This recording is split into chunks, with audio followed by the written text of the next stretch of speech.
Bharatiya Janata party चुनाव list जारी करने के बाद राजेश सोनकर ने पत्रकारों से चर्चा करते हुए बताया है कि भारतीय जनता पार्टी ने उन्हें बड़ी जिम्मेदारी दी है, जिसे वे बखूबी निभाएंगे और चुनावी दंगल में जीत दिलाएंगे। उन्हें योग्य समझा गया है और वे चुनाव में बीजेपी को भारी बहुमत से विजय बनाएंगे। भारतीय जनता पार्टी का वे आभार व्यक्त करते हैं।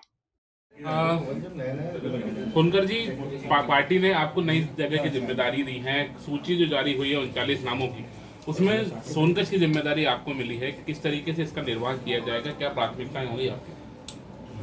मैं अपने आप को सौभाग्यशाली समझता हूँ। भारतीय जनता पार्टी के छोटे से कार्यकर्ता में लंबे समय से काम कर रहा हूँ और पार्टी ने सोनकच्छ विधानसभा के रूप में प्रत्याशी बनाकर सोनकच्छ की सेवा करने का अवसर दिया है।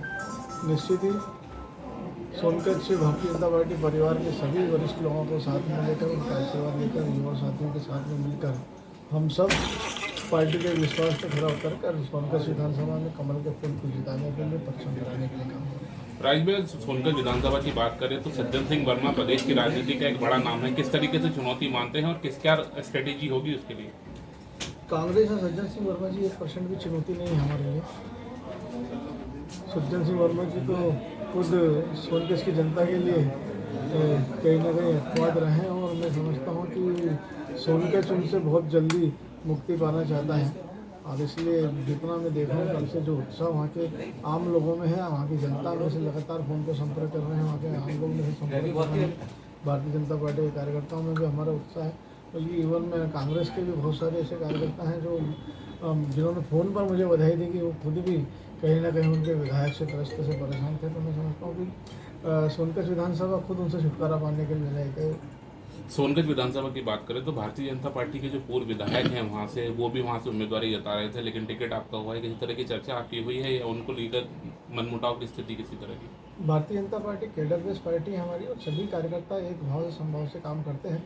समय समय पर पार्टी जो भी जवाबदारियां तय करती है उस जवाबदारी को अपना कर्तव्य समझ के उसको निभाने में हम काम करते हैं। राजेंद्र वर्मा जी मेरे पुराने मित्र हैं, मेरे भाई भी हैं और युवा मोर्चे में हमने लंबे समय से काम किया है और हम सब उसी श्रेणी के कार्यकर्ता हैं कि जब भी पार्टी में जो जवाबदारी उसको कंधे से कंधा मिलाकर पूरा करते हैं। राजेंद्र वर्मा जी और हम सब मिलकर सोनकच्छ में भारतीय जनता पार्टी देने के लिए काम करें। सोनकर जी सिंधिया जी के खास आदमी को टिकट देने के पहले आपको सोनकच्छ में बलि का बकरा बना दिया, ये कांग्रेस का आरोप है। देखिए, कांग्रेस के पास आरोप प्रत्यारोप बनाकर बातें करना, इसके अलावा कुछ है नहीं। कोई बेसिक बात कांग्रेस कभी करती नहीं, विकास की बात कांग्रेस कभी करती नहीं। 70 साल से लगभग सबसे अधिक वर्षों तक इस देश में, इस प्रदेश में कांग्रेस ने शासन किया है। कभी वो अपनी उपलब्धियां नहीं गिना पाते हैं। उनका काम ही है कभी प्रधानमंत्री जी को गाली बकना, कभी मुख्यमंत्री जी को गाली बकना, कभी झूठे आरोप लगाना, कभी तो ये मैं समझता हूँ कि बहुत सोचने की बात है। मैंने कहा कि मैं भारतीय जनता पार्टी का छोटा सा कार्यकर्ता हूँ।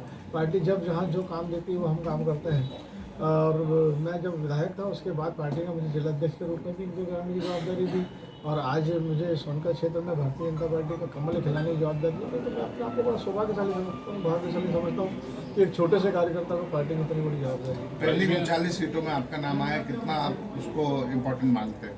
निश्चित ही चुनाव है तो जीतने के लिए हर सीट पर विचार होता है, चिंतन होता है, मनन होता है और हमारे केंद्रीय नेतृत्व ने, प्रदेश नेतृत्व ने एक एक सीट पर जीतने के लिए जो मंथन करके निर्णय लिया है।